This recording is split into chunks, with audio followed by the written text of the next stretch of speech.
Hey, Phil from Mux here with a quick demo of muxvideo's new DRM feature. DRM is a set of technologies that let you protect your video against those pesky internet pirates, including protecting against things like downloading or screen recording of your videos. Let's take a look. Okay, so let's create our DRM'd asset. DRM works both on on-demand assets as well as on all types of live stream as well. This will look a little bit different to you're used to. We're using the new advanced playback policies field when we create our asset to set the policy to DRM and to pass in our DRM configuration ID. If this one's mine, it won't work for you. When you're using the DRM product, you'll get your own shiny DRM configuration ID. Let's create that asset.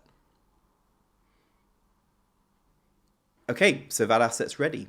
To playback DRM content, you have to use signed URLs, but you also need to sign a new token for the license URL. Let's grab the playback ID and jump on over to the little script I've written that lets us sign all those URLs.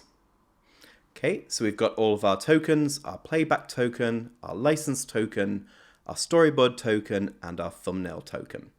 Let's jump on over to Mux Player and put those in to play our video. Okay, so first up, I'll move over the playback ID, put it in the right field, then our playback token, then our new DRM license token, and then obviously the storyboard token, and the thumbnail token as we'd usually use.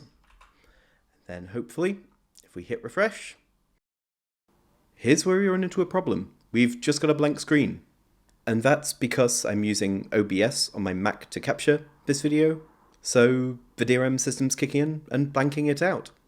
Let's jump on over to the other camera that's behind me and see if we can see our video playing. Okay, so I've turned off my screen capture. Let's see if the video plays.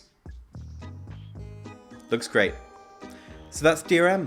I can't wait to see what you build and the content you're going to protect.